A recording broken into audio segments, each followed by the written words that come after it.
이준석 대표하고 어떻게 그렇게 다르면서 연대할 수 있냐라는 이제 비판을 하셨는데 이준석이 나를 대표한다고 느끼는 시민들에 대한 존중이다. 시쳇말로 말하자면 이제 믿고 거르는 대상인 거죠.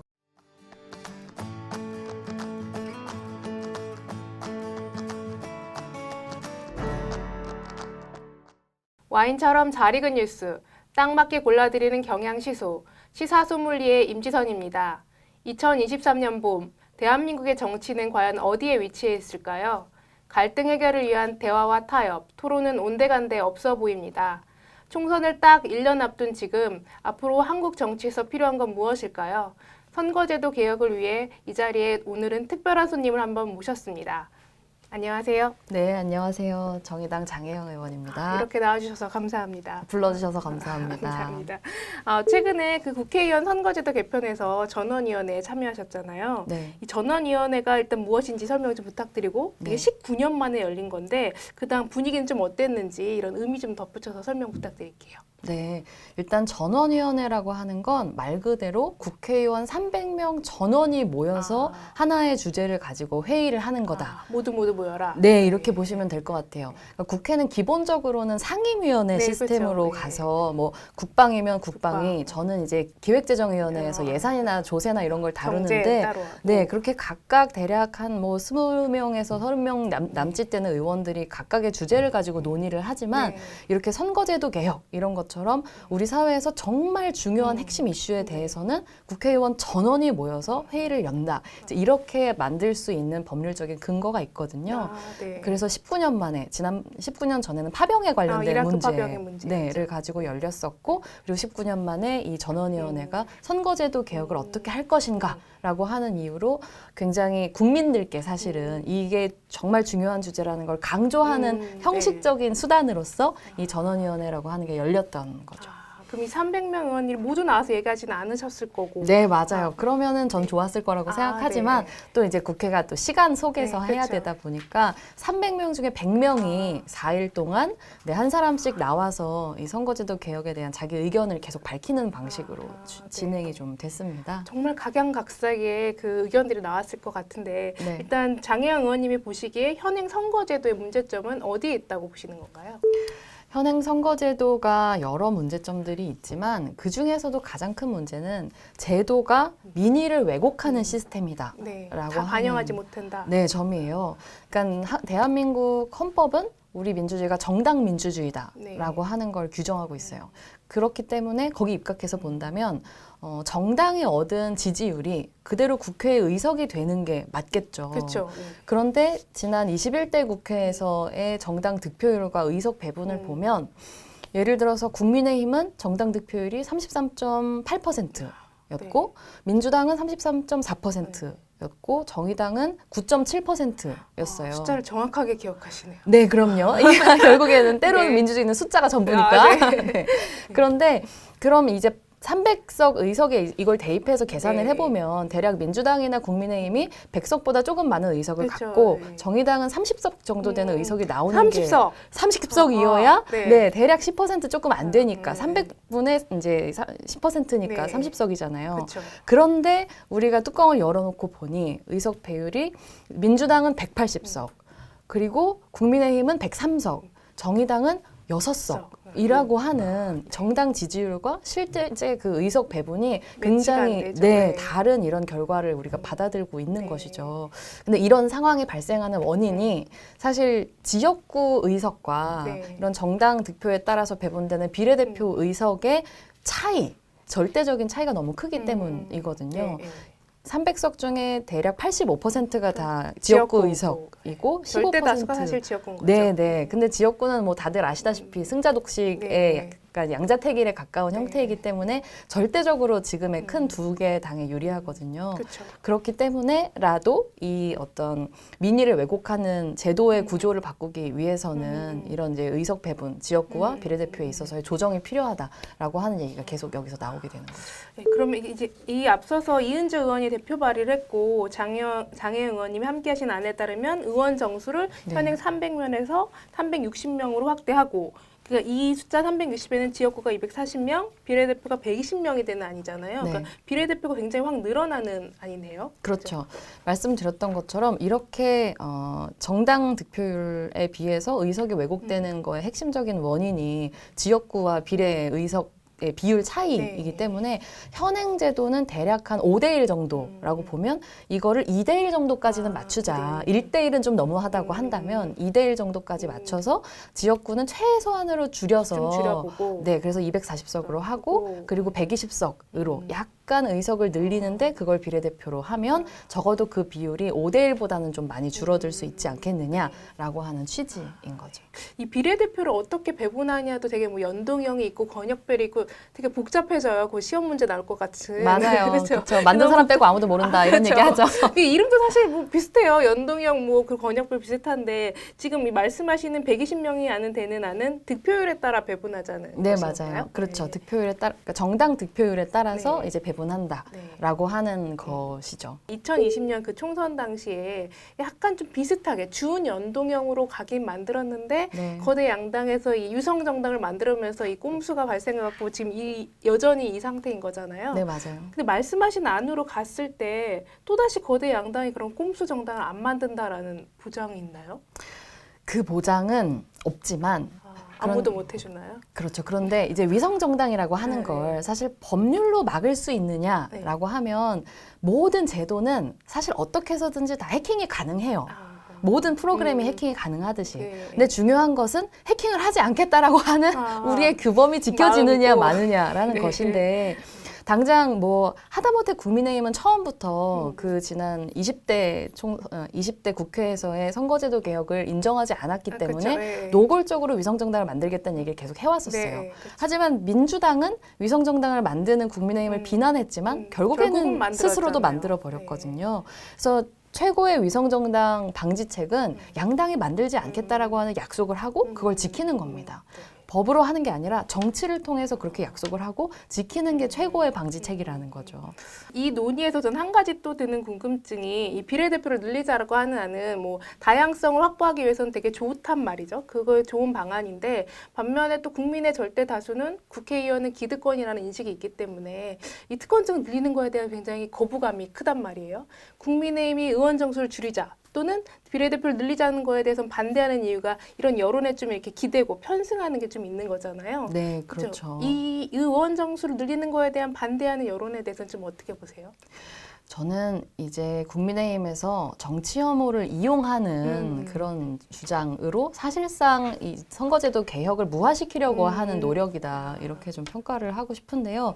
사실 국회의원이 기득권이 아니라고 할 수는 없죠. 네. 기득권이지만 그러면 입법권이라고 하는 것은 사실 기득권자의 숫자가 늘어난다고 해서 기득권이 늘어나는 게 아니라 같은 입법권을 훨씬 더 많은 사람들이 나눠 갖는 거거든요. 네. 그런 의미에서는 기득권의 분산이다. 이렇게 보는 게 훨씬 정확합니다. 아, 새로운 관점이네요. 네, 그렇죠. 만약에 정말 쉽게 생각해서 지금 의원 정수가 300명인데 네. 다 기득권자니까 이걸 30명으로 줄여라고 한다면 똑같은 기득권을 30명, 대한민국의 오직 30명이 그 입법권이라는 기득권을 다 가지게 되는 거예요. 그 많은 국민들이 선거제도가 이제는 좀 바뀌어야 된다라고 생각을 하는데 이런 논의가 지금 이제 막 시작됐는데요. 과연 내년 총선을 앞두고 바뀐 선거제도로 우리가 좀 더 민의를 많이 반영하는 그 제도로 우리가 선거를 치를 수 있을까요? 낙관하시는 분들보다는 솔직히 보면 이제 비관하시는 분들이 더 많은 것은 사실이죠. 뭐 당장 제 주변에 있는 많은 의원님들만 봐도 선거제도가 바뀔 거라는 전제하에 선거를 준비하시는 분은 전 아직 못 봤어요. 아, 그렇죠. 내 지역군 사수에 대니까. 네, 그렇죠. 다들 이 지금의 소선거구제 기준으로 이제 선거 준비들을 하고 계시지만 이제 그럼에도 불구하고 처음부터 할 수 없다고 딱 생각해 버리면 할 수 있는 것도 못 하기 때문에 그런 어렵지만 그럼에도 불구하고 바꿀 수 있다라고 하는 관점에서 이 논의를 계속 책임감 있게 해나가는 것이 중요하다고 보고요. 다른 측면에서는 제가 뭐 더불어민주당의 이탄희 의원님 그리고 국민의힘의 다른 여러 원외 정치인들이긴 하지만 분들과 함께 정치개혁 2050이라는 모임을 함께 하고 있는데 거기서는 이제 저희가 선거제도 개혁의 법정 시한도 넘겼고 전원위원회에서도 뾰족한 결론을 내지 못했기 때문에 이거는 정치인들이 자기 문제 문제가 걸려 있는 걸 스스로 정할 수 없다는 걸 국민들 앞에 증명한 거와 그렇죠. 다름없다. 네. 그러니 차라리 국민들로만 구성되어 있는 공론화위원회를 만들어서 거기서 정해준 안을 국회가 받자 그냥 그렇게 결의를 하자라는 제안도 해놓은 상태입니다. 김진표 의장이 얘기하신 거 보면은 뭐 불체포 특권 폐지하고 세비는 뭐 임기 내내 동결하자 이런 세부적인 조건들도 달아서 좀 해보자라고 독려하고 계신데 그것도 의원들 사이에서는 별로 반응은 없으신 건가요? 김진표 의장님이 여러모로 정말 노력을 많이 하고 계시다는 점에 대해서는 다들 정말 훌륭하다, 존경심을 갖고 계시지만 이제 그것과 나의 이익은 약간 별개라고 생각하시는 부분이 뭐 현실적으로 좀 더 많은 게 사실인 것 같아요. 근데 안타까운 건 선거제도 개혁은 정치 개혁이라는 훨씬 더 크고 근본적인 테마의 하나의 하나죠. 부수적인 테마이기 때문에 이제 뿐만 아니라 예를 들면 지금의 국회법은 사실상 별명이 교섭단체법이거든요. 그렇죠. 네. 20인 이상이 있어야지. 네, 맞아요. 그렇지 않으면 사실상 미생인 상태로 국회에 존재해야 되는 이런 문제들을 푸는 것이 오히려 더 근본적인 정치 개혁이 아닌가. 예를 들면 지금 우리 모든 정당은 다 수도권에 서울에 이 그렇죠. 중앙당을 두고 있어야 되는데 그게 아니라 지역 정당을 둘 수 있도록 법을 개편하는 것이 이런 지역 소멸의 시대에 훨씬 더 정치 개혁에 도움이 되는 거 아닌가. 이런 중요한 아이디어들도 존재하고 있다. 좋은 아이디어인데요. 네, 라는 것을 국민들께 또 이렇게 말씀을 드리고 싶습니다. 이번엔 좀 다른 얘기 해보고 싶은데요. 선거제도도 일종의 판을 바꾸는 건데 그 최근에 장 의원님이 그 의미 있는 움직임을 좀 만드셨어요. 네. 그 조성주 전 정의당 정책위 부의장님과 또 유호정 의원님과 함께 세 번째 권력이라는 모임을 만드셨어요. 일단 네. 세 번째 권력 어떤 그 단체 의미 좀 설명 부탁드릴게요. 네.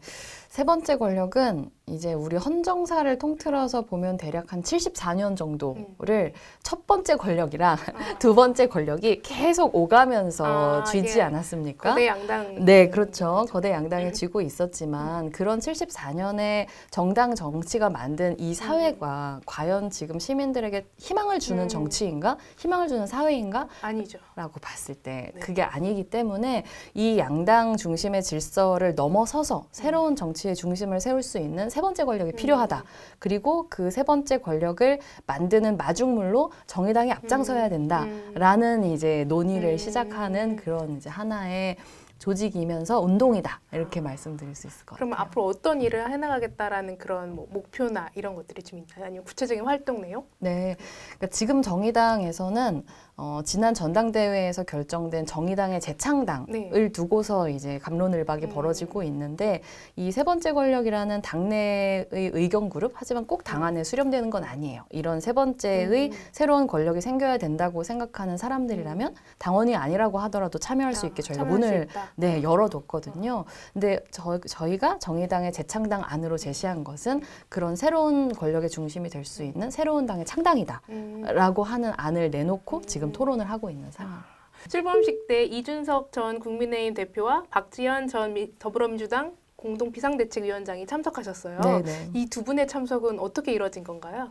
저희가 출범식에서 아무래도 출범식에서 보여드리는 모습이 우리가 생각하는 이 다음 정치의 모습이라고 생각하지 않겠어요? 네. 그래서 그 자리에 꼭 오셔서 축사를 해주셨으면 좋겠는 분들을 이렇게 선정을 했고 당연히 저희 정의당 대표인 이정미 대표님 그리고 이제 각 뭐 국민의힘과 민주당에서 또 그 당의 기득권과 열심히 싸웠던 그 당의 청년 정치인이기도 한 이제 두 분의 대표님을 이제 모시자라고 얘기를 했었죠. 그리고 물론 이제 박지원 전 위원장에 대해서는 그렇게 큰 이견이 없었지만 이준석 대표에 대해서는 저희 이견이 있었어요? 그쵸. 안에서 이제 토론이 좀 있었죠. 하지만 이제 그 토론을 거치고 나서 이준석 대표를 초청하는데 분명히 의미를 둘 수 있다라고 생각을 해서 이제 두 분 다 모시게 됐고 안타깝게 이정미 대표님께서는 이제 오신다고 처음에 오실 것 같았는데 이제 직전에 약간 이제 오지 않으시는 쪽으로 해주셔서 약간 마음의 상처. 마상 입으셨군요. 마상이. 전달 한번 하시죠. 이정미 대표님 마상이 다음에 꼭 두 번째 모임에 초청하시는 것으로. 아, 그럼요. 대중의 시선도 사실 그런데 이준석 전 대표는 일단 흔쾌히 응하신 건가요? 네, 그렇죠. 그러셨구나. 근데 우리가 대선 1년 전에 그 대선 과정에 보면 네. 장 의원님과 두 분이서 이제 젠더 논쟁도 있었고 네. 또 이준석 전 대표가 그 장애인 이동권 이슈에 대해서 네. 의견을 굉장히 달리하잖아요. 맞습니다. 그럼에도 불구하고 이렇게 초청을 했다라는 자체가 네. 이제 의미도 큰 것 같고 반론도 굉장히 컸을 것 같아요. 그 반론도 이렇게 좀 전해주셨으면 좋겠는데. 일각에서는 이준석 대표하고 어떻게 그렇게 정치적인 견해가 다르면서 연대할 수 있냐라는 이제 비판을 하셨는데 이제 그 출범식에 초청한 거를 연대라고 이렇게 해석하시는 것은 전 좀 과장된 측면이 있다고 생각을 하고 이거는 연대라기보다는 저는 존중의 의미로 받아들여 주셨으면 좋겠다라고 생각을 해요. 근데 그 존중이라는 거는 어떤 이준석 대표라는 정치인 개인에 대한 존중이 아니라 장혜영은 아니지만 예를 류호정은 아니지만 이준석이 나를 대표한다고 느끼는 시민들에 대한 존중이다. 그런 분도 계시니까. 네, 그렇죠? 분명히 존재하고 해야죠. 있잖아요. 네. 근데 지금 사실 대한민국에서 민주주의라고 하는 게 교과서적으로는 당연히 이견이 있는 사람에 대한 존중이 기본이라고 하지만 네. 우리 현실을 보면 이견을 가진 상대는 존중의 대상이 아니라 약간 척결의 대상, 배척해야 되고. 네, 그렇죠. 배척과 청산의 대상이잖아요. 그래서 뭐 시쳇말로 말하자면 이제 믿고 거르는 대상인 네. 거죠. 그래서 페미니스트들한테는 이준석 대표는 믿고 거르는 거르죠. 사람, 네. 반대로 이준석 대표 지지자 내지는 반대쪽에 있는 사람들한테는 제가 믿고 거르는 사람인 거예요. 근데 그러면 이게 좋은 토론이 이루어지진 않으니까. 그렇죠. 믿고 거르는 정치의 끝에 우리가 마주할 수 있는 거는 더 큰 사회적 분열인 거죠. 그렇죠. 근데 지금 이미 정치가 너무나 진영화되어 있는 게 그 자체로 문제가 되고 있는데 진짜로 책임 있는 정치인이라고 한다면 저는 이 분열에 대해서 조금이라도 대화의 다리를 놓기 위한 노력을 해야 된다고 생각을 했고 네. 이것은 세 번째 권력 안에 있는 다른 모든 정치인들도 크게 공감을 하는 부분이에요. 네. 그렇기 때문에 이준석 대표와 함께 무언가를 하겠다 내지는 그와 뭔가 생각이 같기 때문에가 아니라 우리는 분명히 생각이 다르지만 저만큼 이준석하고 치열하게 토론을 하는 정치인이 또 있는가 싶을 정도로 우리는 생각이 다르지만 그럼에도 불구하고 서로를 믿고 거르지 않고 당신을 대표하고 있다고 생각하는 사람들을 존중한다는 의미로 나는 당신을 초청한다 라고 우리는 초청을 했고 이 대표도 박지원 위원장도 충분히 그 취지를 존중했기 때문에 그 자리에 함께 해준 거라고 저는 생각합니다. 너와 나는 다르지만 우린 대화는 할 수 있다. 그렇죠. 그건 우리가 대화하는 게 아니라 우리가 대변하고 있는 그 시민들 사이에 그렇죠. 대화의 물꼬를 트는 그런 의미라는 거죠. 거기서 뭔가 활발한 토론이 이루어지면 되게 재밌을 것 같은데요. 다음 토론에도 한번 좀 같이 초청해 주셔서 뭔가 만들어 보셨으면 좋을 것 네, 같아요. 그래서 그날 이제 자리에서 차별금지법을 가지고 이제 아, 이준석 네. 대표가 얘기를 했는데 본인 책에도 네. 썼던데 차별금지법을 가지고 한번 맞짱 토론을 해보고 싶다. 저는 그렇게 생각합니다. 어떻게 생각하십니까, 이준석 대표? 여기서 한번 하실까요? 그러면요? 그럴까요? 저는 뭐 대화적입니다. 네. 초청해야겠습니다. 네. 그 얼마 전에 그 금태섭 전 의원과 김종인 전 국민의힘 비상대책위원장이 그 성찰과 모색이라는 그 모임을 만들었고 제3당 창당을 좀 이야기하셨었는데요. 네. 이렇게 말씀하시는 톤은 좀 비슷하잖아요. 그 만드시는 그 세 번째 권력과 뭔가 이렇게 좀 접점이 있을 수도 있나요? 아직까지는 없는데 그 자리에서 어떤 말씀을 하시는지 궁금해서 처음부터 참석하지는 못했지만 뒤쪽에 가서 좀 들었고 정의당에서는 청년정의당 김창인 대표가 또 네. 토론자로 가서 네. 참석해서 굉장히 또 적극적으로 얘기를 했기 때문에 이런 양당을 넘어설 수 있는 새로운 정당 정치의 가능성을 모색하기 위한 대화는 얼마든지 열려 있지 않을까 생각합니다. 단순히 대화만 하시는가요? 대화를 해봐야 뭐 길고 짧은지 어쩐지를 알 수 있을 역시 테니까. 정치적 상상력은 계속 풍부하게 저희가 그럼요, 발휘해야 그럼요. 되나 봅니다. 네. 윤석열 정부에 대한 얘기 한번 해볼게요. 그 노동 정책 얘기 안 할 수가 없을 것 같아요. 네. 뭐 주당 근로시간 65시간 얘기, 뭐 건폭, 뭐 고용 세습 이런 현 정부에 대한 노동 정책이 좀 노동계를 굉장히 몰아붙인 쪽으로 많이 진행이 되고 있는데 그거에 대한 의견은 좀 어떠신가요? 저는 이 윤석열 정부에서 계속 지지율 관리를 못하다가 지난 화물연대 파업 때에 네, 굉장히 강성 기조로 돌아서면서 반짝 지지율이 올랐었던 물론 지금 다시 내려갔지만 네, 그 경험에서 뭔가 굉장히 잘못된 가정을 세우지 않았나. 그러니까 노조를 때리면 지지율이 오른다. 이런 원칙 이랄까요? 굉장히 잘못된 착각을 하고 있지 않나라는 생각이 들어요. 네. 그래서 계속 노조 때리기로 하고 있지만 네. 그것이 지지율 상승으로 이어지지 못하고 있거니와 69시간 노동이라든가 아니면 이제 건설 현장에서의 노동의 문제라든가 이런 것들은 각각 개별적으로 오랫동안 누적되어 있는 노동계의 현실하고 결부되어 있는 문제거든요. 그렇죠. 근데 그런 문제들 속에서 실제로 국민들이 겪고 있는 어려움을 어떻게 해결할 것인가로 접근하지 않고 노조를 때리면 지지율이 오를 거야. 노조만 막 네, 때리고 이 그러죠. 얄팍한 생각 네. 이상도 이하도 아니라고 하는 게 저는 국민들한테 너무 전해지고 있다고 생각해요. 그래서 계속 그런 방식의 정치를 하는 것은 결국 굉장히 큰 역풍으로 돌아올 것이다. 이미 그런 상태이기도 하지만요. 또 하나 여쭤보고 싶은 게 사실 거대 양당은 지금 뭐 한쪽은 극우 논란, 이쪽은 뭐 돈봉투로 양쪽 다 막 헤매고 있는 와중에 이 와중에 사실 빛을 발해야 되는 건 제 생각엔 진보 정당인 것 같은데요. 네. 한국 사회에서 진보 정당이 제시해온 아젠다들이 굉장히 꽤 많이 있었고 그걸 통해 이제 우리 사회가 많이 바뀌어 왔는데 지금은 사실 정의당의 지지율이 좀 기대만큼 못 미치는 것도 사실이고 네. 뭐 그 이유는 여러 가지가 있지만 뭐 아젠다를 새롭게 제시하는 것이 아직 눈에 보이지 않는 것 같다라는 생각도 좀 드는데요. 아까 뭐 정의당의 재창당 이야기도 하셨는데 앞으로 좀 어떤 조치가 우리에게 좀 필요하다고 생각하시는지 네. 말씀해 주세요. 그러니까 정의당을 진보 정당이라고 하고 정의당이 고전하고 있는 것이 진보가 모자라서 그렇다 이렇게 말씀하시는 분들이 되게 많아요. 근데 저는 진보가 모자란 게 아니라 지금은 정당이 모자란 것 같다라고 생각하고 정당이 모자라다. 네, 생각해요. 이걸 다른 질문으로 하자면 정의당을 고쳤을 수 있는가? 라는 질문을 지금의 정의당이 되게 아프게 마주해야 된다라고 생각을 해요. 그러니까 정의당이 무엇인가라고 묻는다면 저는 사회를, 이 세상을 진보시키기 위한 정치적인 하나의 시도였다. 이렇게 네. 말씀을 드리고 싶어요. 그리고 그 정의당의 정치적인 시도의 정점이 지난 총선이었다고 생각을 합니다. 선거제도 개혁을 위해서 네. 굉장히 하나의 전략적인 결단으로서 뭐 조국 전 장관에 그렇죠. 대한 네. 임명에 찬성한다던가 찬성했죠. 뭔가 이런 정치적인 선택을 하고 제도 개혁을 했지만 결국에는 그것이 그게 오판이었다고 또 네, 얘기하셨었고. 오판으로 이제 귀결이 됐고 네. 그게 커다란 하나의 시도가 안타깝지만 성공하지 못했다라고 하는 현실을 저는 우리가 마주하고 있다고 생각해요. 너무 안타깝죠. 그렇죠. 그렇다면 이 안타까운 현실 속에서 우리가 우리 자신을 연민한 상태로 그냥 계속 이대로 머물 것인가라고 한다면 저는 과감하게 이제 이 다음번 시도로 나아가야 된다라고 생각해요. 그것은 단순히 정의당의 틀거리 안에 머물러서 우리를 계속 고쳐 쓰는 것은 저는 이제 아니라고 생각해요. 그거는 저희가 대선 때 해봤고요. 지선 때 해봤거든요. 최선을 다했습니다. 당원들도 네. 지도부도 그 진심을 의심하지 않아요. 하지만 결국에는 정의당의 틀을 넘어서서 국민들께 새로운 희망을 드리지는 못했거든요. 그렇다고 한다면 이 사회를 진보시키기 위한 새로운 정치적인 시도에 정의당이 앞장서서 이젠 판을 깔아야 된다. 그런 타이밍이라고 저는 생각해요. 그럼 그 말씀하신 거는 정의당 이름을 바꾸고 다른 당의 이름을 대고 이런 걸 말씀하시는 건가요? 그거는 이제 정의당의 간판을 갈고 약간 네, 수리를 뭐 하고 바꾸고 네, 이런 이런 수준이 아니라 완전히 다른 사람들도 함께 그러니까 양당 정치를 이제는 과거로 만들 수 있도록 새로운 정치적인 질서를 만들기 위해서 지금까지 손잡지 않았던 많은 사람들이 그 뜻에 함께 한다면 함께 할 수 있는 새로운 판을 깔아야 된다고 생각해요.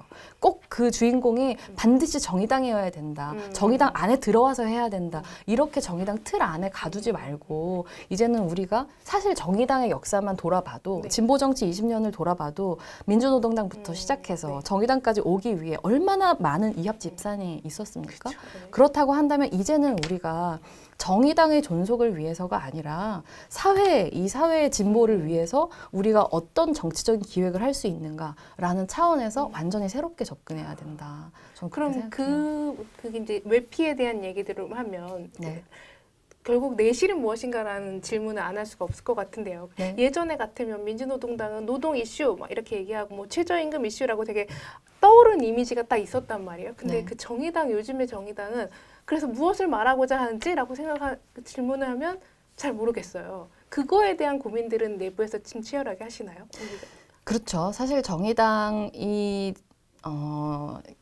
민주당과 국민의힘 두 당이 굉장히 다른 것처럼 보이지만 특히나 불평등 이슈에 있어서는 거의 한 몸이다. 이렇게 볼 수밖에 없습니다. 제가 국회 기획재정위원회에서 있는데 기재위에서 감세와 맞서 싸우는 사람은 저밖에 없어요.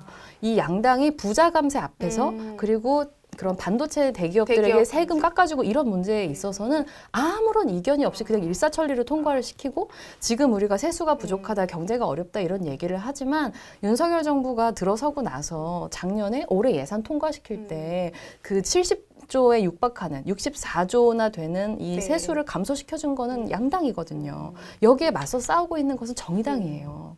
그러나 이렇게 싸우고 있는 것이 국민들께는 전혀 가닿지 전달이 안 않아요. 되고 있죠. 그것이 진보가 모자란 것이냐? 저는 그게 아니라 정의당이 가지고 있는 정치적인 기획의 부재, 이 부분에 대해서 국민들께서 물음표를 가지고 계시다고 저는 보는 거예요. 하실 일이 많으실 것 같습니다. 열심히 하겠습니다. 그 마지막 질문 드려보고 싶은데요. 네. 그 총선을 1년 앞뒀다는 얘기는 네. 결국 장 의원님께서 지금까지 국회 들어온 지 3년 지났다는 얘기고 남은 임기가 1년 남았다라는 건데 네. 지난 3년 스스로 정치는 어떻게 평가하시고 네. 또 남은 1년 동안은 이거에 좀 집중해보고 싶다라는 거 혹시 있으신지? 네. 제가 정치 처음 시작하면서 국민들 앞에 세 가지 약속을 하면서 네, 세 시작을 가지요. 했어요. 네. 그러니까 첫 번째는 지금 당장 아무리 작더라도 지금 당장 변화를 일으키는 정치를 하겠다.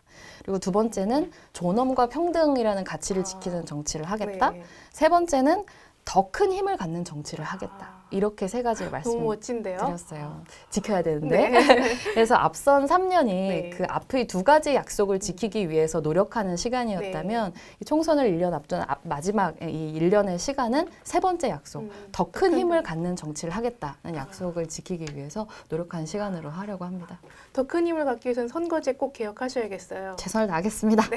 근데 전 국민들께서 제도에 대해서도 묻고 계시지만 진짜로 묻고 계신 건 세력이라고 생각해요. 그렇죠. 그럼 세력을 어떻게 확장할 수 있을까요? To be continued. To be continue. 그럼 다음에 다시 한번 나와주시나요? 네, 초대해 주시면 열심히 나와서 말씀드리겠습니다. 네, 오늘 나와주셔서 너무 감사드립니다. 네, 고맙습니다.